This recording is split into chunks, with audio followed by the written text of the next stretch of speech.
and study, but we've been more doing topical conversations. So I'm here with our youth pastor, Pastor Naomi. Hello. And there's probably a glare in my eyes. I'm gonna take my glasses off. Oh, yeah. I was shining on you guys, shining bright like a diamond, Rihanna would say. So we're here Wednesday morning. The reason that we do this is whether we're diving into the Bible or we're having a topical conversation like what we're doing today, our goal is ultimately to grow together right where we are. We want to grow in either how to read the Bible, how to parent. We've done that. We've done a lot of different topics. Have we done marriage? We ought to do marriage sometime. We may not. If we have, we'll double back down. Or we've read the Bible. Today, we ended our first group of how to read the Bible class last night. It was fun. It was exciting. The conversations were great. We're going to do this again in March on Wednesday nights. But one of the things that kind of the big discussion that I think we need to have when it comes to reading the Bible is the lens through which you read the Bible. What lens do you look at the Bible? Why is that important? Because the lens determines what you see, right? If I think God is angry, then I'm going to look at everything and God's angry and yelling at you. For God so loved the world, he gave his only begotten Son. Yeah, or even he's like, oh, he killed his son, he's bad. So we're talking about this. Naomi, when you read, talk to me about the lens through which you read the Bible. Oh man, it's like developed and transformed a lot, so it's kind of a loaded question. I think like currently, my current age and like life, I think when I read the Bible, I think I really read it as like, I know there's an author behind it who's writing it, and it's like a letter to a people, or it's like whatever style it is, whether it's like poetry or like, I don't know, a narrative. I know that it was like written to somebody, so I think I typically try to read it. Is this answering the question, or is this too much? Okay, no, keep going, sometimes that's like, okay, so for right now, like I've been reading James a lot because I'm going to preach on James tonight. And so, like, I read it as if, like, okay, so James, like, he's reading this to the Jews, and he's really, like, intelligent and really, like, well-spoken. And so that's how I read it. And then I think, like, the next level, the next kind of, like, secondary lens I read is, like, how can this edify or encourage my life? So, like, not, like, self-help, I guess, maybe, good. But, like, yeah, how can I put this in my life? Like, how can I get better, or how can I walk more encouraged and... Or how does it transcend time, right? Would that be a way of saying that? Yeah, maybe. Like, like how to translate, like... How it was there back in the day to like, yeah, it's 2021. Today.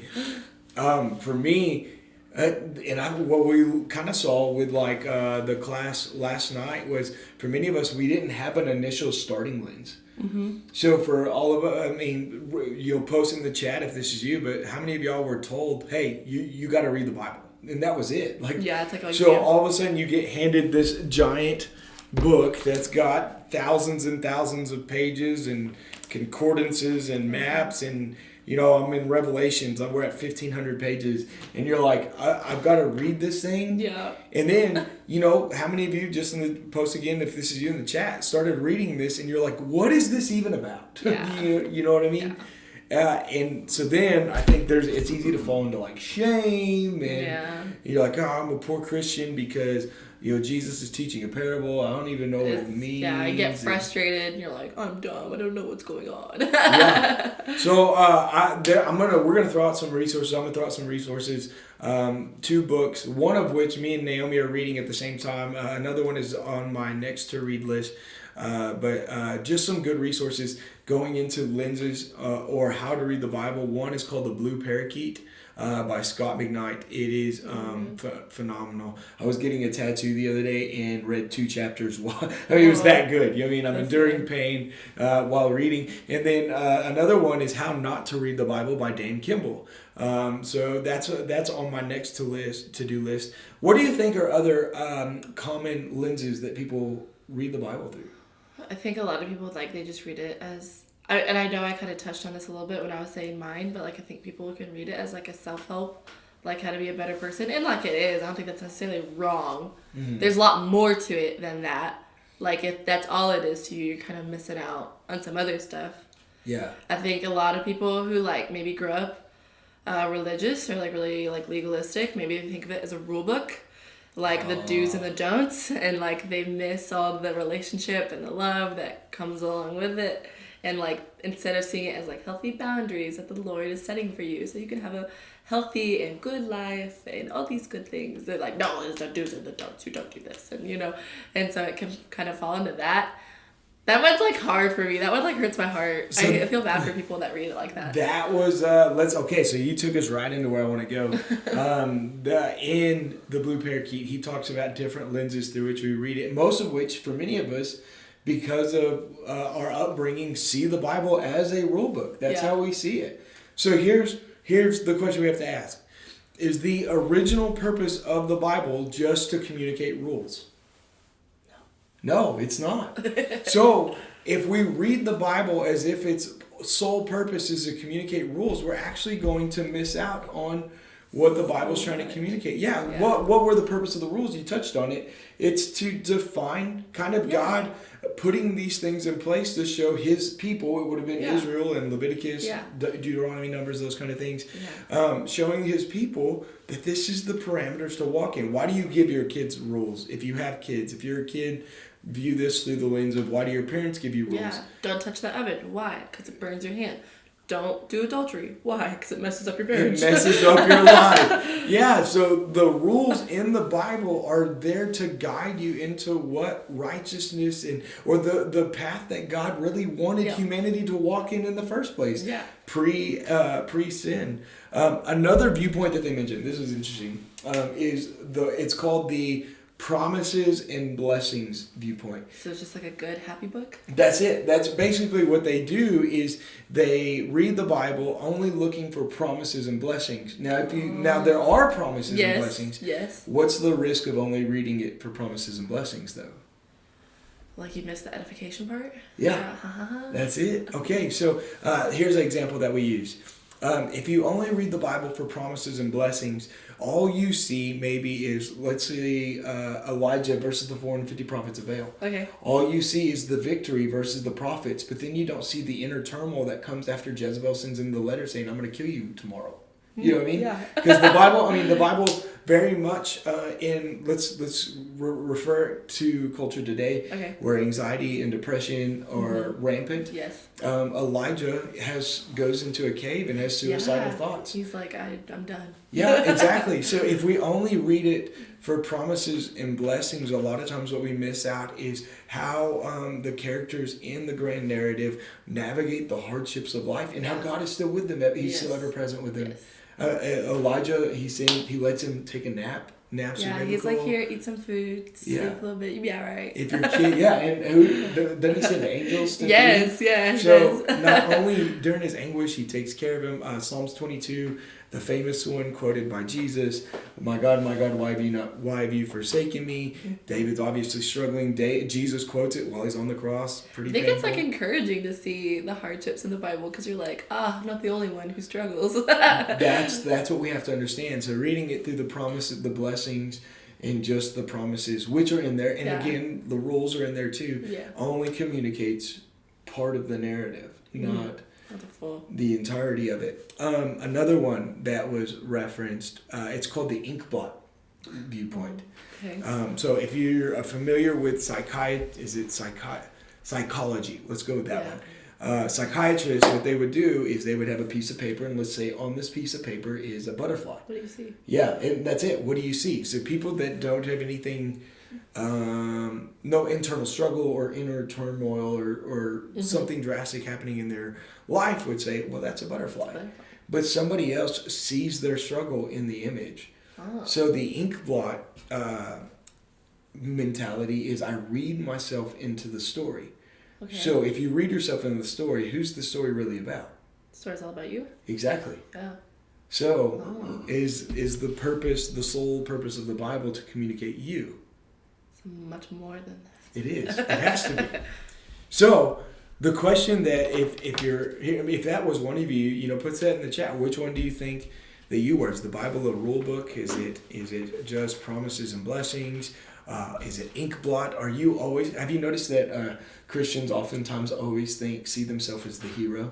Yeah. So David versus Goliath, we're like, yes, I'm David. I'm going to slay my giants. And we talked about this last night. Is David is actually a reflection of Christ in that Goliath was sin and death, and nobody could step up to sin and death. Oh, I like that. And yeah, everybody else was afraid and on the sidelines, and then insert Jesus or insert David. I did a sermon not too long ago over Jonah, and how like at the end of the story, I mean, you kind of see this constant wrestle between Jonah and God, and like God's telling Jonah what to do, and Jonah's like, no, I don't want to. And so like at the end, it's almost like the story is to challenge you to like look in the mirror and be like, oh, am I the Jonah? Like, am I wrestling and like just don't want to do what God says? And so sometimes you're not the hero. I would propose most of the time the hero is a reflection of the image of Christ. So let's ask this question.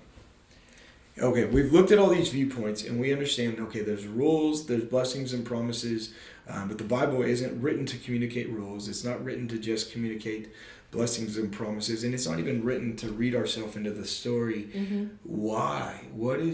If we were to sum up or summarize the narrative, the mega narrative, if we could collectively put this all together, what would you say that this is about? In like a concise statement? Just a one-line phrase. Oh, man. I think something along the lines of God loving his people and giving them Christ to get them back fully. Like, I think even the Old Testament can kind of point to, like, there will be a Savior, like... Yes. Okay, so that's good. I'm going to quote Bible Project on this. Okay, I figured you would. I'm going to quote. Why is this question important? Because if I can figure out the mega narrative, I know how to look at the mini stories within the mega. Does that make sense? If there's a sole purpose to what the Bible is about, then I know how to look at everything in between. Yes. So the Bible Project would say that the mega narrative of the Bible it's a unified story pointing to Jesus. Yes. So Old Testament working its way to Jesus. Jesus comes and continues what God is already doing by establishing or reintroducing humanity into a covenant relationship with God. Yeah. And then now he uses the church to advance what Jesus was already doing. So it's to Jesus. Jesus is here, and then it's reflecting Jesus. Mm-hmm. Another in the Blue Parakeet, he would say it this way: it's about the King and his kingdom. That's simple. That's good. Yeah. So Israel, when you hear the word kingdom in reflection to the Old Testament, it would be the nation of Israel, mm-hmm. which would have been through Abraham, God making a covenant with Abraham and working through them through David all the way to Jesus. In the New Testament, the kingdom would be a reflection of the word church. Yeah. So it's those things. So why, if we can define that, it matters, because now when I look at the story of David versus Goliath, I read it through the lens of it's a unified story pointing to... Yeah. Which I think helps a lot, because I think some people read the Old Testament, they're like, oh my gosh, they're like, no, it's okay. We're getting there. So what would you say to people that read the Bible and kind of beat themselves up because they don't understand it? Oh, man. And this is a struggle, because I run into this with youth a lot, because like they're trying to like find their routine and they're like so frustrated, and I feel so bad for them. But I think if someone was like struggling to understand, I think I would say like obviously ask God for wisdom and understanding. He's very generous with those things, so I would ask for wisdom and understanding, and then also read it knowing like, yeah, this is written to this is written to a specific audience. So let's try to figure that out. Like, what audience is he speaking to, and then who is saying it, and understand that this wasn't written. And I had a teacher, he always called it a fishbowl. So I like to call it a fishbowl. I don't know if that makes sense. So like, if you take a fish out of its fishbowl, it's in a different element, right? Yeah. So you have to understand like the Bible was written in a fishbowl, and we kind of live in it, not that. So we have to understand like the culture and the context, and there's some differences. So you have to do your homework a little bit. And it's fun to do your homework. It really is. I know that sounds not fun, but it is. It really is. We nerd out on different conversations on things that we see. One of the biggest problems, I would say, like over in Western civilization, is we read the Bible through the lens of the American culture. Mm-hmm. And why is that wrong? Because this book wasn't written to Americans. Another key theme that we need to hold on to is the Bible was not written to you, but it was written for you. So we can't read the text through the lens of what we experience on like in Western civilization. That's why Jesus would use so many Middle Eastern references like shepherding and all of those other things. Yeah. There's a lot of like symbolism and imagery that's used that's from like Greek or, you know, not American. And so sometimes the symbolism can be like misunderstood because it's like, okay, a lampstand, okay, we think it's this, but it's actually this. So it just has an example. So that's actually why the How to Read the Bible class is so important, because in the third class we talk about literary genres. So the Bible, this is written in different genres. For example, 43% of the Bible is narrative, 33% of the Bible is poetry. So 1 in every 3 chapters is poetry. Yeah. And then 24% of it is prose discourse, which would be like the Pauline letters. So depending on the type of literature it is, determines how the lens at which you're supposed to read it. If it's a story, then a lot of where we get in trouble in Dan Kimball's book, How Not to Read the Bible, he says don't read one Bible verse. Essentially, is you can't make an assumption on a scripture based on that one verse. We always say go back, go forward. Read the whole thing. Yeah, absolutely. But okay, so we're talking about this. You're like, this is our struggle with youth kids. Yeah. Is they may read the Bible and feel like they don't understand it, and a lot of times what that ends up doing is we end up casting shame or guilt or disqualifying ourselves. The Bible is also known as what's called Jewish meditation literature. So you referenced the area. Let's talk about meditation. Meditation in Hebrew means to mutter or to repeat. Okay. Meditation in yoga is to clear one's mind. Can you see how that's very different? Biblical meditation is to fill it, but to fill it with God's word. Psalms 1 would reference, they would say this in the Bible Project, Psalm 1 references the type of Bible reader we're to be, one who meditates on his word day and night. So here's what we kind of talked about last night was, I think as meditation literature, we can understand that our understanding of the Bible grows as we continually read it. Yes. So what do I want to do by saying that is I want to take the weight off people's back by saying you read it. The first time you read the Bible, it's probably solely information. Yeah. Does that make sense? Yeah. You're trying to understand what's going on. Now we've kind of defined a mega narrative to look at it through, but you're not going to connect Jesus dying on the cross saying, my God, why have you forsaken me, to Psalms 22. You're going to read Psalms 22 and you're going to read Jesus saying that and you're going to be like, okay, you're gathering information.